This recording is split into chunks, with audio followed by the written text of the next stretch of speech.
PTFE makes for a good white balance target as it is neutral in ultraviolet, visible and infrared light. In this video I'm going to be looking at how the thickness of the PTFE and the choice of backing material behind thin PTFE affects the result in ultraviolet.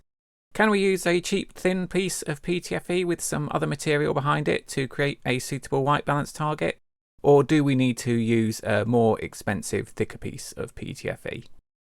The test setup was a larger sheet of PTFE onto which the test subjects were placed. On the right hand side we have a LabSphere Spectralon 20% reflectance and 99% reflectance standards. The images were shot using an 80mm f5.6 EL Nikkor, that's the old version, with a Barda U filter placed in a drop-in adapter behind the lens. The images were converted in Adobe Camera Raw using a custom profile and white balanced on the Spectralon 20% reflectance standard, with the same white balance being applied to all images. We can then look at how neutral the target appears. It should be noted that even with a custom profile, ACR is not ideal for ultraviolet images, as with the tint maxed out green we are still not perfectly white balanced. So long as the green value is within 2 to 3 points of the red and blue values when checking our test targets, we can say that it's a good result. The first test is with a 3mm thick disc of PTFE in the centre, which gives a good result. A 3mm disc of expanded PTFE similarly gives a good result. And a 3mm thick 10cm square piece of PTFE gives a similar result as well. The PTFE background piece and these 3mm pieces were all purchased from different sellers, so at least from my small sample size I don't really see any difference in the neutrality between them. This image shows a piece of Tetra Pak with the foil side up and a piece of adhesive backed grey PTFE plumber's tape on the left of it, and a non-adhesive white PTFE plumber's tape on the right of it. Both tapes are pretty thin, especially the white tape. They both look pretty good. Similarly, the 0.1mm thick PTFE on the Tetra Pak and the 0.25mm thick PTFE on the Tetra Pak both look quite good as well. For this image I swapped out the background for some frosted acrylic, which appears blue in UV. This shows the two tapes again, but this time on a piece of brown cardboard. The card has a very slight blue tint to it, but it's pretty neutral in UV and so does not seem to negatively affect the tapes. Then checking the 0.1mm thick PTFE sheet and the 0.25mm thick PTFE sheet, both over the same brown cardboard, they both give a similarly good result. Next, looking at the tapes on a 2mm thick piece of clear Perspex. Although the Perspex is clear in visible light, it has a blue coloration in a white balanced UV photo.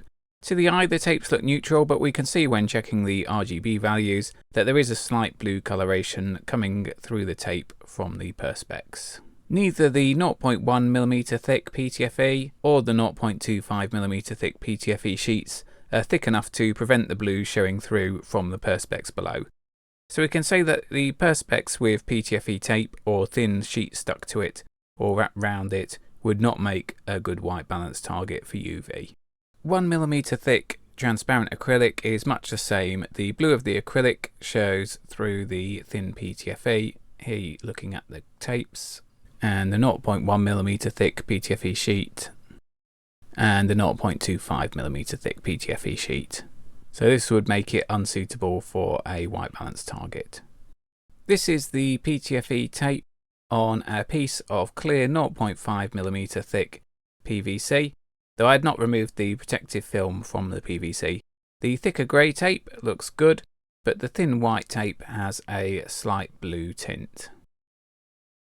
If we compare on the opal Perspex background, we see a similar result. This also shows that at least with the protective film still in place, the PVC is not completely transparent in UV, but is more of a slightly translucent, very light blue. The 0.1mm thick PTFE sheet and the 0.25mm thick PTFE sheet both show a similar result letting through the slight blue tint of the PVC below. If we put our 3mm thick square of PTFE on the frosted Perspex background, we can see that 3mm thick is just about enough to prevent the background showing through the PTFE. We do see a very slight blue tint here.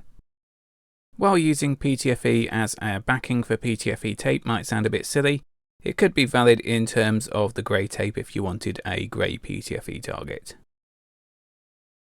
So standard white PTFE in 3mm or greater thickness seems to be the best target since it is neutral across UV to infrared.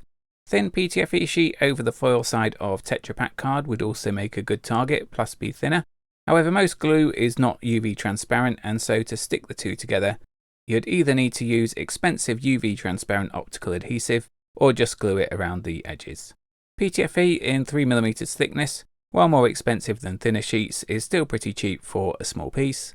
I've cut the 3mm thick 100mm square sheet that I had into a credit card sized piece. This just needed a few strokes with a Stanley knife to cut through it. Then I put a strip of grey PTFE tape on it so we can use it for UV white balance without exposure adjustment.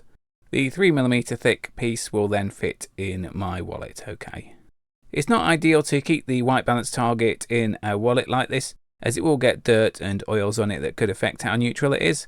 But for me, it's more convenient to have something in my wallet that I'm not going to forget to bring with me, and the accuracy is still good enough for my purposes. The reason for going for the grey tape on the white PTFE backing rather than the cardboard or Tetra Pak backing is that the grey tape is not neutral in visible light, whereas the white PTFE is. So by combining the two, I have a grey target suitable for UV and a white target suitable for any light.